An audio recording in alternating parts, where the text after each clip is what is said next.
1903 में जब दुनिया के सबसे पहले हवाई जहाज ने अपनी पहली उड़ान भरी तो किसी को भी इस बात का यकीन नहीं आया, क्योंकि इस दिन से पहले इंसानों के हवा पे तैरने को हमेशा नामुमकिन या फिर ख्याली समझा जाता था। लेकिन अब साइंसदानों को कुछ ऐसे सबूत मिले हैं जिनको देखकर ऐसा मालूम होता है कि दुनिया का सबसे पहला हवाई जहाज राइट ब्रदर्स ने नहीं, बल्कि ये काम तो हजारों साल पहले बसने वाली एंशिएंट सिविलाइजेशंस पहले से कर चुकी हैं। आज से 1000 साल पहले किसी कुदरती आफत की वजह से ये पूरी सिविलाइजेशन तो खत्म हो गई, लेकिन ये लोग अपने पीछे बहुत कुछ छोड़ गए थे। 1965 में आर्कियोलॉजिस्ट और रिसर्चर्स का एक ग्रुप यहाँ खुदाई का काम कर रहा था, तभी उनको एक बहुत बड़ा संदूक मिला जिसमें सोने से बनी बेशुमार चीजें पड़ी थी। ये उन्हीं आर्टिफैक्ट्स का एक छोटा सा हिस्सा था जो कोयम्बया सिविलाइजेशन के लोग बनाया करते थे। ज्वेलरी से लेकर डेकोरेशन पीसेस तक कोई चीज ऐसी नहीं थी जो इस संदूक में मौजूद ना हो, लेकिन सिर्फ एक चीज ऐसी थी जिसने सबका ध्यान समेट लिया था। जी हाँ, इसमें एक ऐसा आर्टिफैक्ट भी था जिसकी शक्ल किसी मॉडर्न हवाई जहाज से मिलती जुलती थी। हजारों साल पहले उस दौर में हवाई जहाज तो हुआ नहीं करते थे, इसी वजह से इसको देखते ही सबका ख्याल था कि शायद ये किसी उड़ने वाले इंसेक्ट या परिंदे का गोल्ड से बना मॉडल है।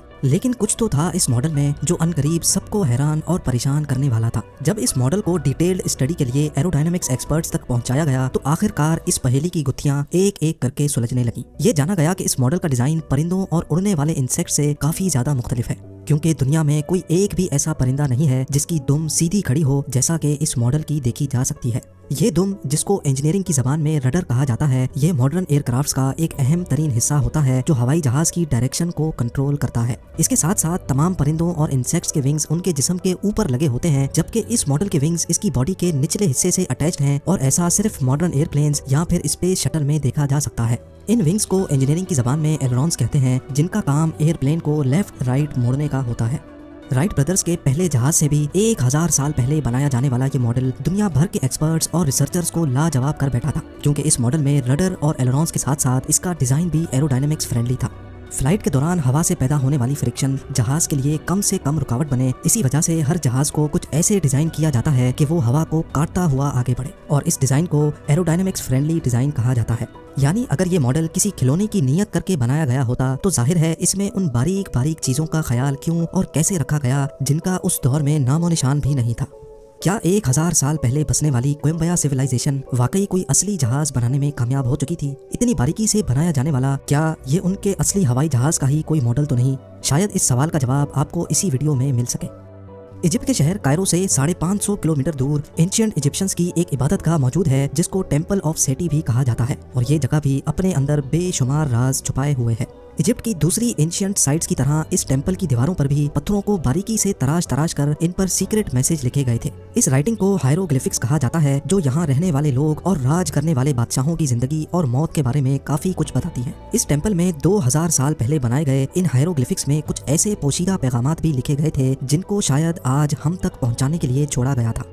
इजिप्टोलॉजिस्ट डॉक्टर रूथ होवर यहाँ एक रिसर्च के मकसद से इन हायरोग्लिफिक्स की फोटोज ले रही थी, तभी उनको अपने पैरों के नीचे कुछ महसूस हुआ। उन्होंने देखा कि हायरोग्लिफिक्स का एक छोटा किनारा टूटकर इनके पैरों के नीचे पड़ा हुआ था, लेकिन उनको इस बात का बिल्कुल भी इल्म नहीं था कि पत्थर का ये किनारा साइंस की दुनिया में हलचल मचाने वाला है। जी हाँ, जब डॉक्टर रूथ होवर ने वो किनारा उठाकर वापस हायरोग्लिफिक्स के उस हिस्से पे रखा तो सारी चीज खुलकर सामने आ गई। दीवार पर कुछ ऐसी चीजें बनी थी जिसको आज हम मॉडर्न टेक्नोलॉजी कहते हैं। एक मॉडर्न एयरप्लेन जिसमें वाज़े तौर पे रडर भी देखा जा सकता है, हेलीकॉप्टर की शेप जो आजकल के मॉडर्न वॉर हेलीकॉप्टर से मिलती जुलती है, साथ साथ इसमें मॉडर्न यॉट और उसके नीचे बनाई गई सबमरीन का नक्शा भी साफ साफ देखा जा सकता है। हायरोग्लिफिक्स के इस छोटे से हिस्से ने इजिप्टोलॉजिस्ट, रिसर्चर्स और साइंसदानों को पूरी तरह से हैरान और परेशान छोड़ दिया है, क्योंकि जो टेक्नोलॉजी बने अभी 200 साल भी नहीं गुजरे हैं, वो 2000 साल पहले एंशिएंट इजिप्शियंस को इंतहाई बारीकी से कैसे मालूम पड़ी। बात अभी यहाँ खत्म नहीं हुई। रिसर्चर्स का मानना है कि इस तस्वीर में हेलीकॉप्टर, यॉट, प्लेन और सबमरीन तो वाज़े तौर पे देखी और पहचानी जा सकती हैं, लेकिन इनके आसपास बनी ये दूसरी चीजें आखिर हैं क्या? क्या ये आने वाले वक्त की कोई ऐसी टेक्नोलॉजी है जो हमने आज तक नहीं देखी, या फिर ये टेम्पल ऑफ सेटी में पाया जाने वाला जीता जागता सबूत इस बात की निशानी है कि एंशिएंट इजिप्शियंस के पास ये सब चीजें मौजूद थी? मॉडर्न टेक्नोलॉजी की बात सिर्फ टेम्पल ऑफ सेटी तक ही महदूद नहीं है। इजिप्ट के सबसे पुराने पिरामिड, जिसको डिजोजर भी कहा जाता है, उसके पास एक टूम है जहाँ से आर्कियोलॉजिस्ट को एंशिएंट इजिप्शियंस के बनाए हुए काफी सारे शो पीस मिले थे। इन शो पीसेज में 2000 साल पुराना एक लकड़ी से तराशा हुआ ऐसा नमूना भी था जिसकी शक्ल किसी परिंदे जैसी लगती थी। एक्सपर्ट्स का मानना है कि बज़ाहिर तो ये मॉडल किसी परिंदे का लगता है, लेकिन जब इस पर मजीद रिसर्च की गई तो एक के बाद एक मिस्ट्री जन्म लेती गई। इसका एरोडायनामिक डिजाइन और इसके विंग्स की लोकेशन देखकर ये कहना गलत नहीं होगा कि इसकी कई प्रॉपर्टीज आजकल के मॉडर्न एयरक्राफ्ट से काफी ज्यादा मिलती हैं।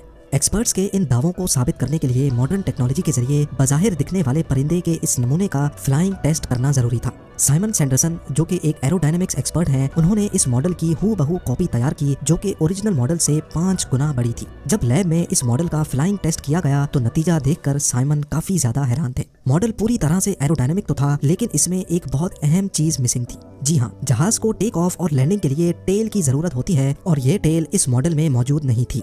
लेकिन हैरत की बात तो यह है कि जिस जगह टेल लगी होनी चाहिए थी उस जगह से मॉडल का एक छोटा हिस्सा टूटा हुआ दिखाई देता है। ये टूटा हिस्सा इस बात की निशानी है कि शायद इस मॉडल को बनाने वाले ने इसमें टेल लगाई थी, लेकिन किसी वजह से ये टेल अब टूट चुकी है। साइमन ने फ्लाइंग मॉडल में अपनी तरफ से टेल फिट की और एक बार फिर से उसको सिमुलेटर पे फ्लाई किया। इस बार जो रिजल्ट सामने आए वो वाकई काफी ज्यादा हैरानकुन थे। मॉडल बिल्कुल असली ग्लाइडर की तरह हवा पे तैर रहा था, जो इस बात का सबूत था कि 2000 साल पहले बनाया गया ये मॉडल उड़ने के लिए बिल्कुल परफेक्ट था।